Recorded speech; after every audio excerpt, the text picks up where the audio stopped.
উদরপিণ্ডি বুদর ঘাড়ে চাপিয়ে পাকিস্তানের কাছে পরাজয়ের পর ভোট ব্যাংক ঠিক রাখার চেষ্টা চালিয়ে যাচ্ছে ভারতের ক্ষমতাসীন কট্টর হিন্দুত্ববাদী বিজেপি সরকার। আর তাতে বলির পাঠা হচ্ছেন ভারতীয় মুসলিমরা। ব্রিটিশ গণমাধ্যম দ্য গার্ডিয়ান বলছে, এপ্রিল মাসে পাকিস্তানের সাথে যুদ্ধে দৃশ্যমান পরাজয়ের পর বিজেপি সরকার অবৈধ বাংলাদেশে আখ্যা দিয়ে ভারতের মুসলিমদের বিরুদ্ধে দমন পীড়ন শুরু করে। ভারতীয় মুসলিমদের গুলি করার ভয় দেখিয়ে অবৈধভাবে বাংলাদেশে ঠেলে পাঠাতে থাকে তারা। মানবাধিকার গোষ্ঠীগুলোর বরাত দিয়ে গার্ডিয়ান জানিয়েছে, তাদের প্রতিবেশী মুসলিম সংখ্যাগরিষ্ঠ বাংলাদেশে পাঠিয়ে দেওয়ার ক্ষেত্রে যথাযথ আইনি প্রক্রিয়া অনুসরণ করা হয়নি।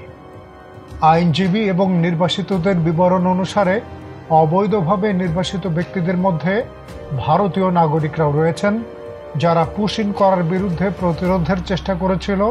তাদের ভারতের সীমান্তরক্ষী বাহিনী বন্দুকের মুখে হুমকি দিয়েছিল। তারা আমার চোখ বেঁধে ফেলছে, হাত বেঁধে ফেলছে, বলে সামনের দিকে যাও, পেছনে এসো না। পরে গ্রামের লোকজন আমাকে উদ্ধার করে। আমি বলেছি আমি যাব না। তারা আমাকে মারধর করছে, হাত পা বেঁধে রাখছে, বলে চুপ কর। এ ধরনের প্রায় 200 জনকে বাংলাদেশের সীমান্তরক্ষীরা ভারতীয় নাগরিক হিসেবে শনাক্ত করার পর ভারত তাদের ফিরিয়ে নেয়। মানবাধিকার সংস্থাগুলো বলছে, ভারতের এই চাপ জাতীয় ও আন্তর্জাতিক আইনের বিরোধী। বাংলাদেশের পররাষ্ট্র মন্ত্রণালয় জানিয়েছে, তারা ভারতীয় কর্তৃপক্ষকে চিঠি লিখে যাচাই বাছাই ছাড়া সীমান্ত দিয়ে পুশিন বন্ধ করার কথা বলেছে, কিন্তু নয়াদিল্লি সেই চিঠিগুলোর কোনো উত্তর দেয়নি। ভারত থেকে যাদের বিতাড়িত করে বাংলাদেশে পাঠানো হয়েছে, তাদের মধ্যে আছেন শারীরিকভাবে প্রতিবন্ধী 62 বছর বয়সী হাজেরা খাতুন। তার মেয়ে জরিনা বেগম নথিপত্র দেখিয়ে বলেন, তার মায়ের পরিবারের 2 প্রজন্ম ভারতে জন্মগ্রহণ করেছে। ভারতীয় সেনারা আমাকে বন্দুক দেখিয়ে বাংলাদেশে যেতে বাধ্য করেছে। আমি 2 দিন ধরে খাবার আর পানি ছাড়া ফাঁকা মাছে মশার কামড় খেয়ে এখানে এসেছি।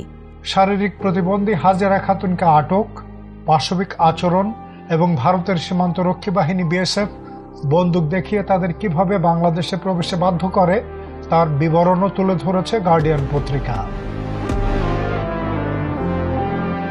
বাংলাদেশের সীমান্তরক্ষী বাহিনী কিভাবে তাদের ফেরত পাঠিয়েছে তাও উল্লেখ করেছে পত্রিকাটি।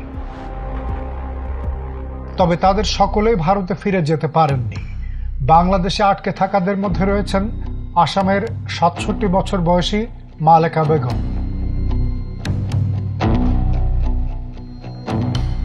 গার্ডিয়ান পত্রিকাকে তিনি বলেন, ভারতীয় বিএসএফ তাদের বন্দুকের মুখে সীমান্ত অতিক্রম করার নির্দেশ দিয়েছিল।